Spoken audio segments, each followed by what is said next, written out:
అదిగో అక్కడే, అక్కడ ఆపితే సరిపోతుంది. అలాగే సార్. ఆ పాపు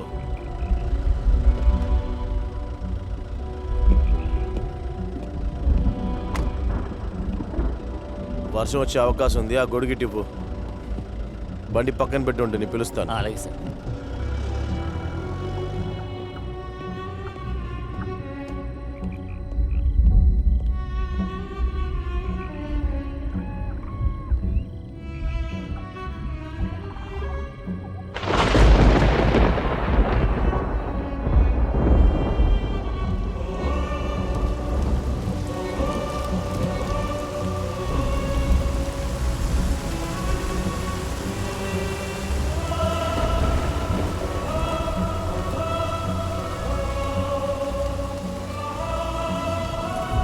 ఇంత వర్షంలో కష్టపడి మీరు ఇక్కడికి వచ్చుండక్కర్లేదు. ఒక పోలీస్ ఆఫీసర్తో మీ వర్షం గురించి మాట్లాడుతున్నారా? టోమీ, వాడు మిమ్మల్ని ఎప్పుడు కలవడానికి వచ్చినా నాకు చెప్పాలని చెప్పాను కదా. దానికి కొన్ని రీజన్స్ ఉన్నాయి. వాడు మీ మీద కోపంగా ఉన్నాడు. నేను విచారించి తెలుసుకున్న విషయం అది. నాకలా అనిపించలేదు. వాడు నేను పెంచిన పిల్లాడు. వాడు క్రిస్టియన్ అయితే నేను వాడికి జోసెఫ్ లాంటి వాడిని. కానీ వాడు క్రిస్తు కాదు. అదే ఇక్కడ సమస్య. టామీకి ఆ అమ్మాయికి మధ్య ఉన్న సంబంధం వాళ్ళు విడిపోవడానికి నేను కారణం కాదు. అది అలాగే జరిగి ఉంటుంది. ఎందుకంటే అటువంటి బంధం అది. మీరు కూడా దానికి ఒక కారణం అని వాడిప్పుడు నమ్ముతున్నాడు. టోమీ విషయంలో నేను ఎప్పుడూ కన్నేసే ఉంచుతాను. తెలుసు కదా మీకు. అందుకే వాడు విదేశాలు వెళ్ళినా కూడా నేను ఫాలో చేస్తూనే ఉన్నా. వాడు సూసైడ్ చేసుకుంటానని భయపడ్డాను. నాకు అక్కడి నుంచి దొరికిన ఇన్ఫర్మేషన్ కరెక్ట్గా ఉంటే ఇంకెప్పుడు వాడు సూసైడ్ చేసుకోడు. కానీ వాడికి చాలామంది మీద కోపం ఉంది. ఆ అమ్మాయి మీద, తన భర్త మీద, అంతెందుకు వాళ్ళు విడిపోవడానికి కారణంగా ఉన్న అందరి మీద. అలా ఉన్నప్పుడు వాడి మీద కన్నేసి ఉంచాలి కదా. ఏమంటారు? అది జరిగి 4-5 సంవత్సరాలు అయింది కదా. వాడదంతా మర్చిపోయి ఉంటాడు. వాడి బ్యాక్గ్రౌండ్, వాడు దాని మీద చూపించే ప్రేమను బట్టి చూస్తే 4 సంవత్సరాలు కాదు, 45 ఏళ్ళు అయినా కూడా వాడు మనసు మీద పడ్డ గాయము, ద్వేషము మారదు. నిజం చెప్పాలంటే ఇంత రాత్రిపూట ఇక్కడికి వచ్చిన కారణం వాడిని చూడ్డానికే, టోమీని. వాడు వస్తానన్న టైం అయింది.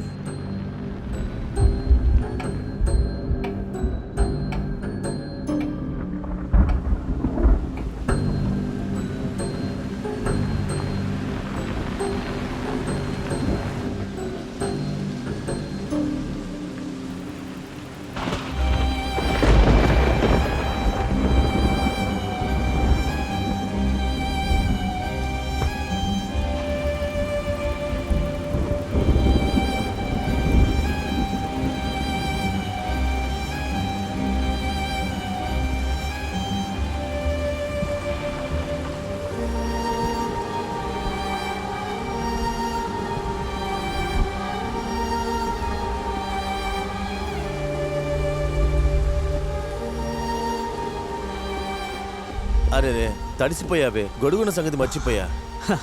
ఇదేమీ మొదటిసారి కాదుగా నేను తడిసి వచ్చినప్పుడు మీరు చూస్తూ ఉండడం.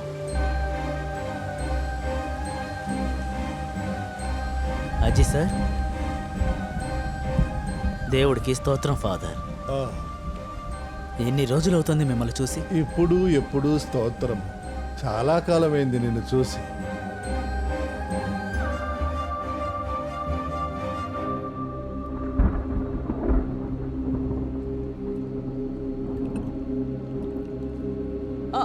భోంచేయి బాబు.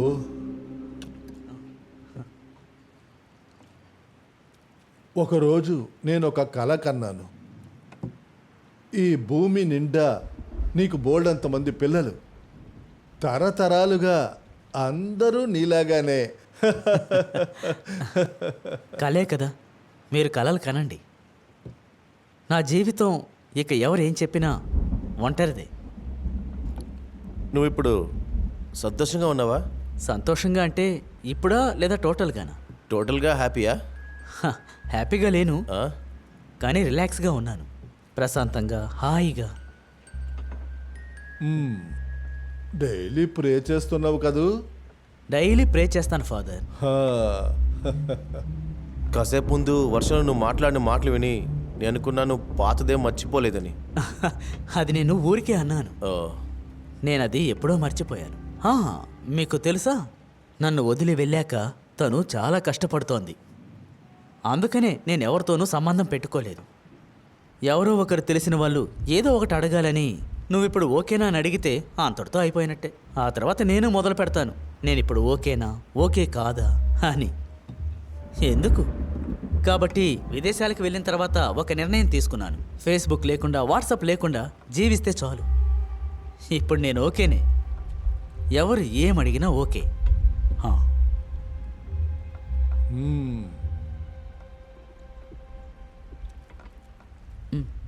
తను పెళ్లి చేసుకున్న ఇంటి పక్కనే ఒక ఫ్రెండ్ ఉన్నాడు, మనోజ్, మెకానికల్ ఇంజనీర్. ఈ ఆర్ఫనైజ్కి సహాయం చేస్తున్న కుర్రాడు. ఆ.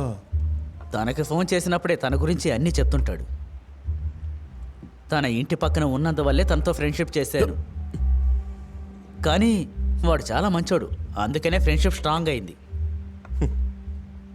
తనని చేసుకున్నవాడు తను ఆశపడినట్టు లేడు.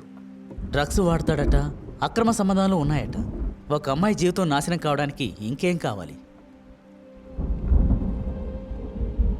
ఇంతకుముందు నేను నా గురించే దిగులు పడుతూ ఉండేవాణ్ణి. అది ఒక దారుణమైన కాలం, మీకు కూడా తెలుసు. తన పరిస్థితి తెలిసిన తర్వాత తను గురించి దిగులు పడుతున్నాను. అందుకే నా దిగులు మర్చిపోయాను. నువ్వు ప్రేయర్ చేయి తన కోసం. డైలీ ప్రే చేస్తాను. మాకు ద్రోహం చేసిన వాళ్ళని మేము క్షమించినట్టు మా తప్పుల్ని మీరు క్షమించాలి దేవుడా. మమ్మల్ని కష్టపెట్టకండి, మమ్మల్ని ఆశీర్వదించండి దేవుడా.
ఫాదర్, రేపు నేను బయలుదేరుతున్నాను. ఆ? మనోజ్ ఇంటి దగ్గరికి వెళ్ళాలి. అక్కడ తనతో పాటు ఒక చిన్న ట్రిప్కి వెళ్తున్నాను. ఇటువైపు తిరిగి వెళ్తున్నప్పుడు నేను మిమ్మల్ని కలిసి వెళ్తాను. కలిసే వెళ్తాను. ఏమైంది?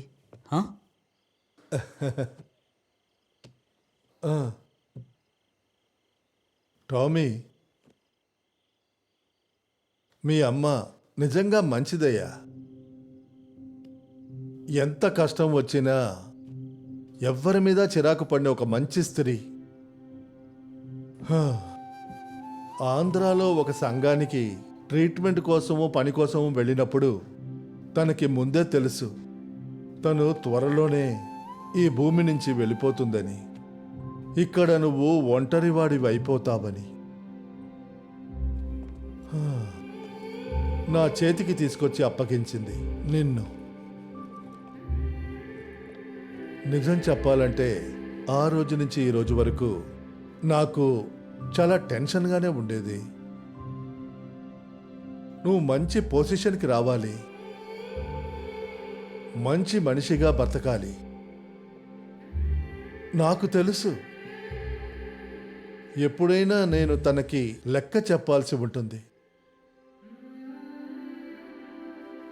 ఒక కష్టమైన సమయంలో నువ్వు తప్పుడు మార్గంలోకి వెళ్ళి నువ్వే నీ జీవితాన్ని నాశనం చేసుకుంటావేమో అని నేను భయపడేవాణ్ణి. కానీ ఇప్పుడు ఆనందంగా ఉంది. నువ్వు చాలా మంచివాడివి టోనీ. ఈ ప్రేమ వల్ల గాయపడే వాళ్ళందరూ మంచి మనుషులే.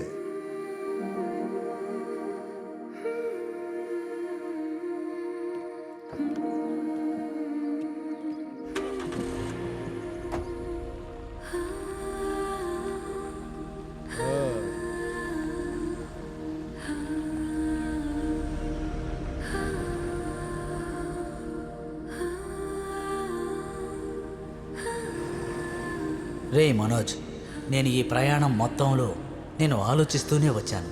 మా అమ్మని చివరిగా చూసిన ఆ చివరి రోజుల్ని,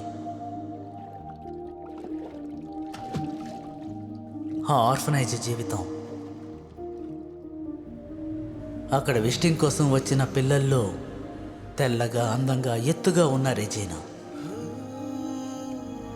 తనకి క్రిస్మస్ ఫ్రెండ్గా దొరికింది నా పేరే.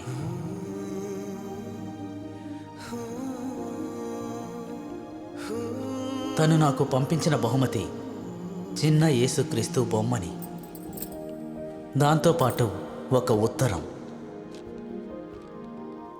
ఆ ఉత్తరమే అన్నిటికీ ప్రారంభం.